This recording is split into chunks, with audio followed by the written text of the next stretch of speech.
오늘 보실 말씀은 누가복음 11장 29절에서 36절까지입니다.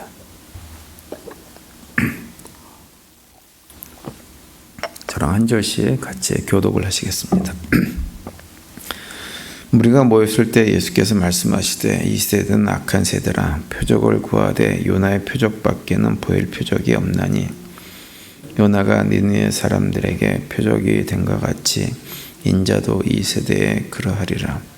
심판 때에 남방 여왕이 일어나 이 세대 사람을 정죄하리니 이는 그가 솔로몬의 지혜로운 말을 들으려고요 땅끝에서 왔음이거니와 솔로몬보다 더 큰 이가 여기 있으며 심판 때에 니느웨 사람들이 일어나 이 세대 사람들을 정죄하리니 이는 그들이 요나의 전도를 듣고 회개하였음이거니와 요나보다 더 큰 이가 여기 있느니라.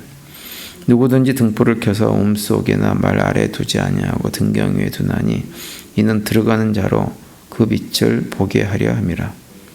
내 몸에 등불은 눈이라. 내 눈이 성하면 온몸이 밝을 것이요 만일 나쁘면 내 몸도 어두리라. 그러므로 내 속에 있는 빛이 어둡지 아니한가 보라. 내 온몸이 밝아 조금도 어두운 데가 없으면 등불의 빛이 너를 비출 때와 같이 온전히 밝으리라 하시니라. 아멘. 오늘 저희들이 읽은 본문 말씀은 이제 어제 우리가 예수님께서 말 못하는 귀신 들린 사람을 고치시는 것을 보고 이제 사람들이 예수님께서 바알세불의 힘을 빌려가지고 귀신을 고친다라고 비난했던 그 사람들이 있었는데 이제 그 사람들을 향해서 계속해서 하시는 말씀이 기록이 되어져 있습니다. 어제 본문 뒤에를 보면 예수님께서 말 못하는 사람의 병을 고쳐주신 이후에 사람들이 뭘 또 예수님께 요구하냐면 예수님에게 또 다른 표적을 보여달라 이 요구를 해요. 어제 본문 16절에 보시면 이렇게 되어 있죠. 또 더러는 예수를 시험하여 하늘로부터 오는 표적을 구하니 이렇게 말씀을 합니다.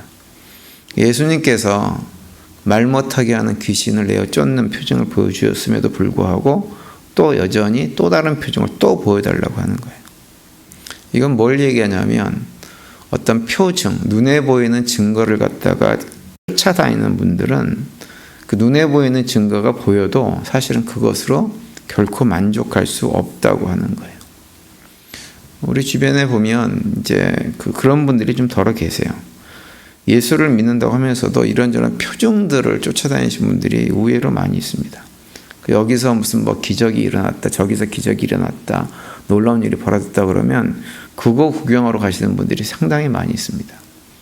특별히 예전에는 중남미 쪽에서 특별히 브라질 중심으로 해가지고 무슨 기도를 하고 그러면 우리 틀니 한 것이 금리발로 바뀌는 이런 기적이 일어난다 그래가지고 또 사람들이 얼마나 거기 쫓아다니는지 모릅니다. 그런데 마음이 한번 빼앗기면 시간, 거리, 비용 상관하지 않습니다. 가서 그 눈으로 그냥 직접 확인하겠다고 난리 법석을 치죠. 그리고 그런 자리를 또 한두 번 경험을 하게 되어지면 그런 자리 한두 번으로 만족하지 못하고 계속 그런 데만 무슨 하나님이 역사하신다고 생각을 해가지고 쫓아다니는 거예요. 근데 결국은 이제 그런 분들이 보면 결과가 어떻게 되냐면 결국은 스스로 망하는 길로 가는 분들이 많이 계세요. 그래서 결국 이단들 행태를 보면 그런 행태들이 많이 있죠. 이단들도 보면 자꾸 뭘 보여주냐면 어떤 표징을 보여줍니다. 근데 이게 표징이 진짜 어떤 하나님의 역사로 일어나는 기적 같은 일이 아니라 사실은 다 눈속임이에요. 근데 표징을 쫓아다니는 사람들은 그 눈속임에 다 속아버립니다. 구분하지 못해요. 그러다 보니까는 이단들이 이상한 걸 보여주면 그게 진짜인 것처럼 믿고서는 거기 푹 빠져가지고 제3자가 보면 이단 밖에 있는 사람들 보면 말도 안 되는 소리인데 거기 가지고 환호하고 이러고 있는 걸 우리가 많이 볼 수가 있습니다. 최근에 한국에서는 또 어떤 사람이 크게 문제가 되고 있냐면 허경영이라고 하는 사람이 굉장히 문제가 되죠. 그분이 하늘공이라고 하는 이상한 걸 만들어가지고는 거기에 사람들이 정말 그 사람이 무슨 하나님이라고 되는 것처럼 거기 가가지고 말씀 한 번 듣는데 10만 원 이렇게 돈을 내고 말씀을 가서 듣고 이상한 일을 합니다. 사람들이 정상이 아닌데도 본인들은 그게 이상하지 않은 거예요. 그냥 그걸 열심히 합니다. 돈 들여가지고. 사실은 사람들이 표정을 이제 쫓아다니는 이유는 뭐냐면, 왜 쫓아다니느냐? 자기가 원하는 게 있어서 보고 싶은 거예요. 자기가 원하는 것이. 그런데 이제 자기가 원하는 것이 아니라 원하지 않는 걸 보여주면 그건 아무런 의미가 또 없습니다. 그래서 이제 복음서를 봐도 사람들이 자꾸 예수님의 표정을 보여달라고 하는 이유는 뭐냐면, 예수님께서 뭘 보여줘도 자기가 원하는 게 아닌 거예요. 자기가 원하는 게 아니니까 자기가 원하는 뭘 보여달라고 자꾸 얘기하는 거예요. 특별히 이제 당시 유대인들, 바리새인들이 원했던 표징 같은 경우는 어떤 거냐면, 예수님께서 진짜로 당시 유대인들이, 바리새인들이 원했던 그 일을 행할 만한 능력이 있는 분인지를 보여달라고 하는 것인데, 그 능력이 뭐냐면 바로 예수님이 가진 강력한 힘을 가지고 로마 제국을 물리치고 로마 제국으로부터 자신들의 민족을 구원해 줄 수 있는 힘이 있는지 그걸 보여달라고 자꾸 요구하는 거예요.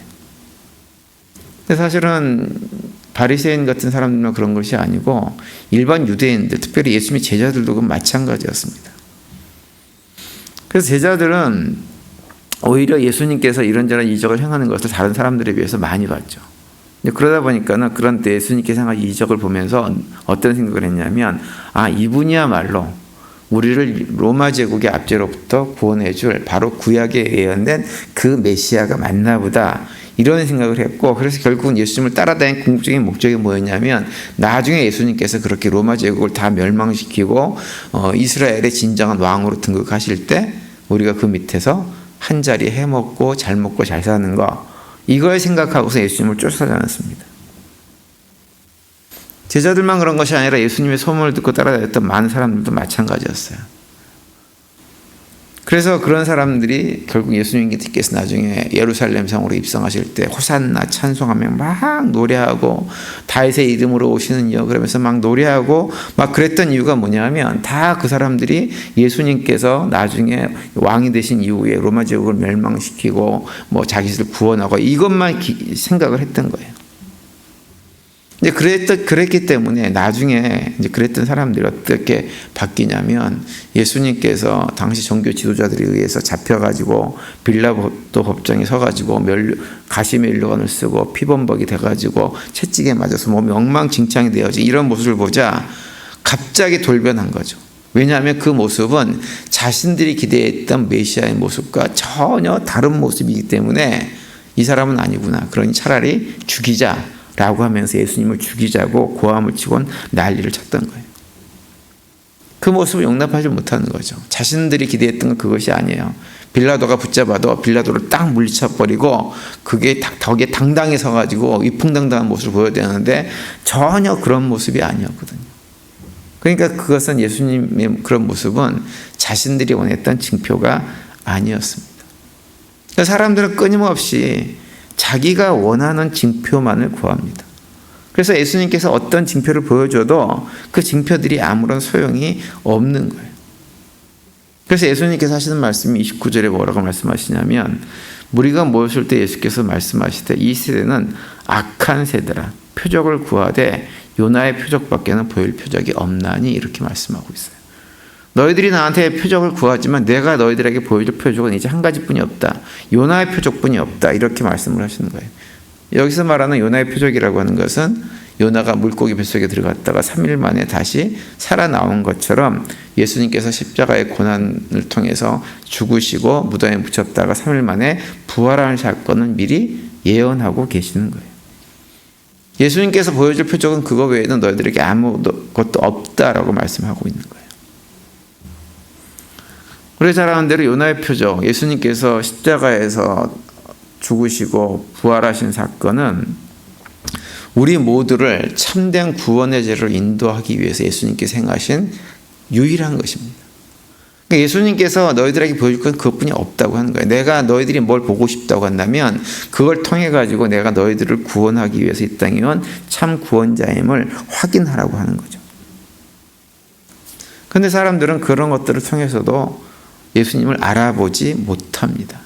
사실 우리가 이제 신앙생활을 이렇게 하고 새벽마다 나와서 뭐 기도도 열심히 하고 말씀도 열심히 읽고 열심히 하려고 하는 것은 무엇 때문이냐면 우리는 나름대로 봐야 될 것을 봤기 때문에 이렇게 열심히 하는 거예요. 근데 사실은 세상 사람들은 이런 것들을 보지 못합니다. 못하기 때문에 예수님께서 부활하는 사건을 보여줬음에도 불구하고 그 부활이 끊임없이 하는 얘기가 뭐냐면 그건 가짜, 거짓말이야, 사기치는 거야. 맨날 이러고 있어요. 부활을 부정하려고 얼마나 애를 쓰는지 모릅니다. 지난 2000년 동안 계속해서 그런 일들이 반복됐어요. 근데 거기에 비해서 우리는 어떤 이유인지 모르지만 다 예수님의 부활을 믿고 있잖아요. 이게 사실은 얼마나 큰 하나님의 은혜이고 축복인지 모릅니다. 정말 하나님께서, 예수님께서 우리에게 보여주시고자 한 것이 바로 요나의 표징이에요. 부활의 표징이란 말이에요. 그런데 우리는 그것을 보고 있는 거죠. 그런데 세상 사람들은 그것을 예수님께서 아무리 보여주고 싶어도 보지 못하고 살아갑니다. 오늘 보면 33절에 보면 또 이런 말씀을 하고 있어요. 누구든지 등불을 켜서 움속에나 말 아래에 두지 아니하고 등경 위에 두나니 이는 들어가는 자로 그 빛을 보게 하려 함이라, 이렇게 말씀합니다.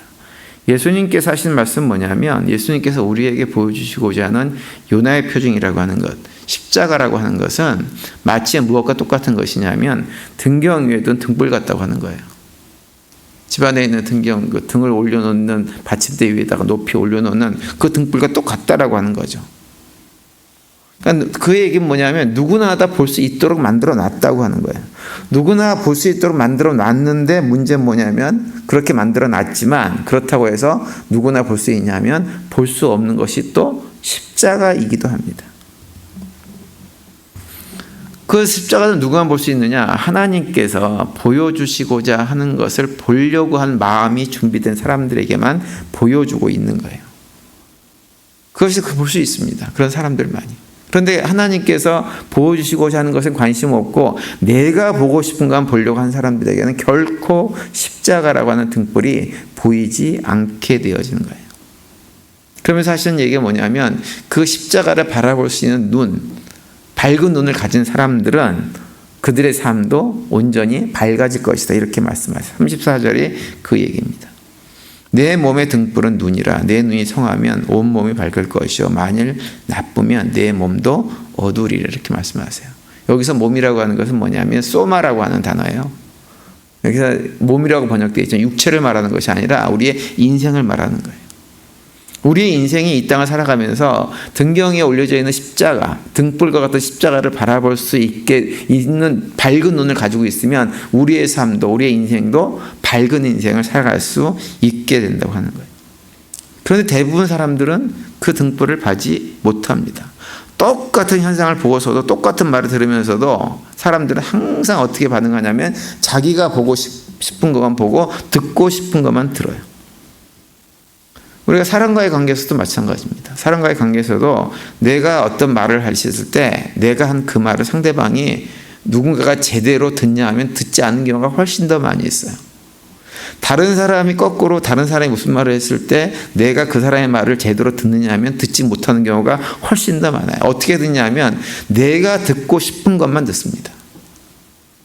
심지어는 어떤 경우도 생기냐면 상대방이 전혀 하지 않은 말이야. 하지 않은 말인데 이상하게 나한테는 그렇게 들리는 것들이 있어요.